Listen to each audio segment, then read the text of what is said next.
Okay, we're holding page 800.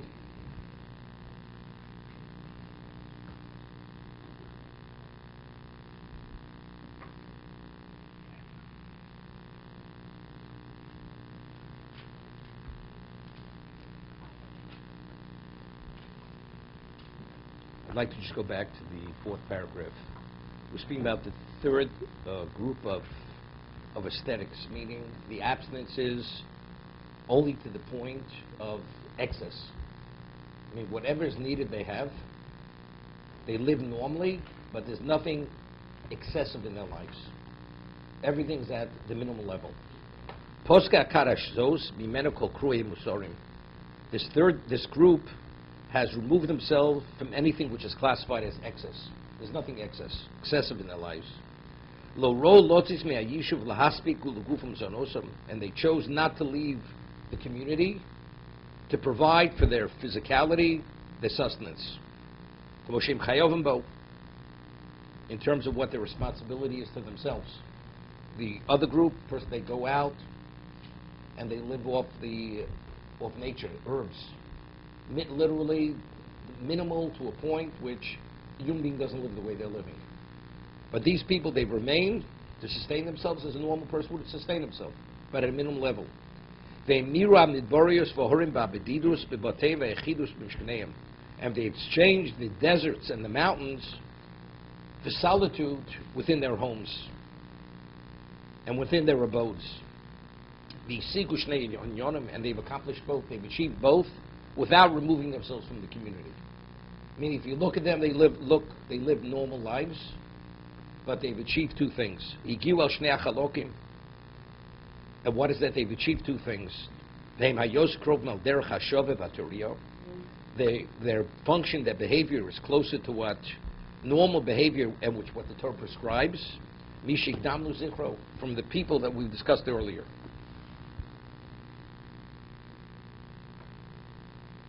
Hakata Shlishis, the third group. Anoshim sholchu b'derech hagerer hashovel sheprichus.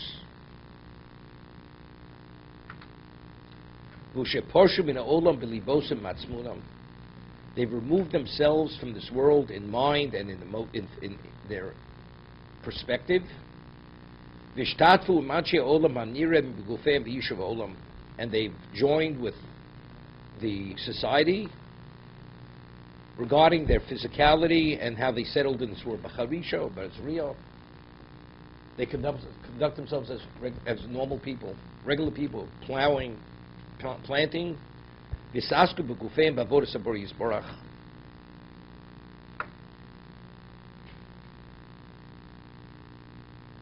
interesting. I mean, the argument between Shimi Yochai and Rabbi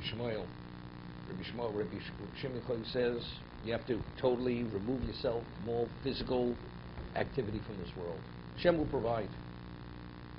One doesn't plow, one doesn't plant, one doesn't harvest. Just commit yourself to Torah. Hashem will provide. Things will happen if you do the right thing. Shmuel says no. The person has to live a normal life. You have to plow in the plowing season, reap, plant in the planting, reap, and so on and so forth. So Reb Chaim Volozhin explains Nefesh HaChaim. If a person, let's say he's behind a plow, and he's able to meditate in Torah, he still has an obligation to meditate in Torah. You can do two things. It's not the mind is engaged in one thing. The mind can be occupied in Torah, yet although you're doing another chore. We're not talking about it's something intellectual. You're intellectually engaged. The mind is vacant, right? There, of course, even Reb Shmuel agrees. When you plow, when you plant, simultaneously your mind should be occupied in Torah. You can do both. Right? So if a person is, let's say, sitting in the office, he has 15 minutes, what do? Definitely. Or you have spare time. When you're engaged in talking to somebody about whatever you may be doing, you can't have two things. The mind can't be engaged in two things simultaneously. Okay. But what about you have those gaps of time in between? What justifies you that you shouldn't be engaged in Torah study? To meditate in Torah. Why don't you say, because there's still an obligation to learn.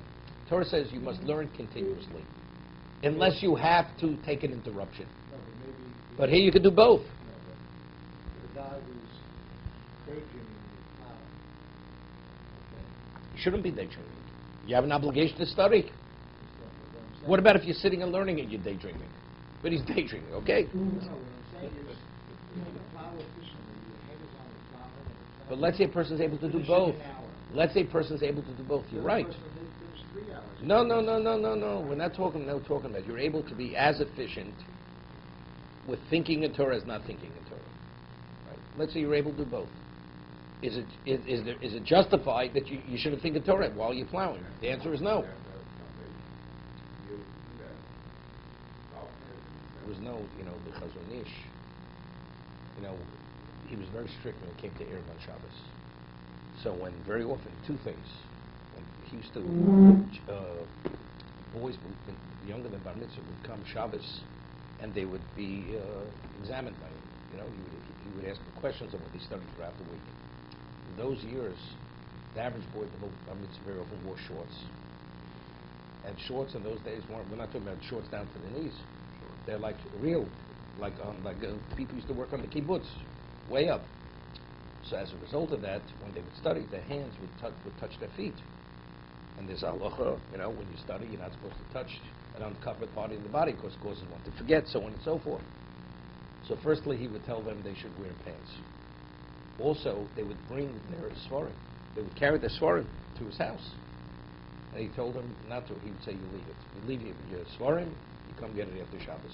So he used to tell them that before Shabbos, they should memorize a mishnah, a few mishnayos, so when they walk in the street, they shouldn't have to take the sefer with them. So as a result of that, firstly, you're training yourself, you're training your memory to memorize things. In addition, you don't get involved in this question of transporting on Shabbos. That's what he would tell them. So good, yes, you have to have foundation. So good. So that night, the night before, the person should prepare something. So when he's behind the plow, he thinks about what he had studied, or to review something he had studied.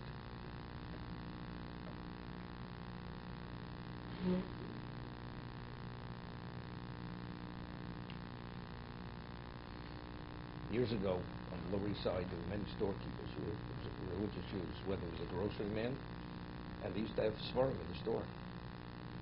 And when things were quiet, they would take out the sefer, and he'd be learning. When the customer would come in, he'd put it away, and he'd wait on the customer. And that's the way, he didn't waste any time. Okay?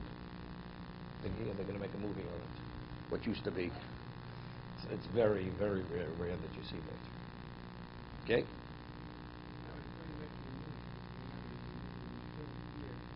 Right.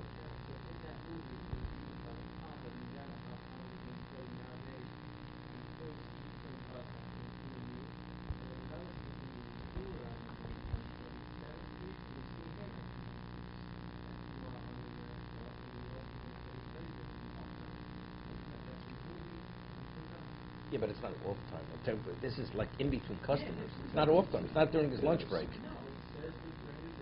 There was a sofa. There was a sofa on the Lower East Side. His name was Rabbi Lubart. He learned in Chachmei Lublin. That was the famous Rameir Shabir's yeshiva, and he had his store was on Canal Street, and he was in Shanghai during the war. Phenomenal. Such a humble man. He looked so free. Could you fix my tefillin? Could you paint my tefillin?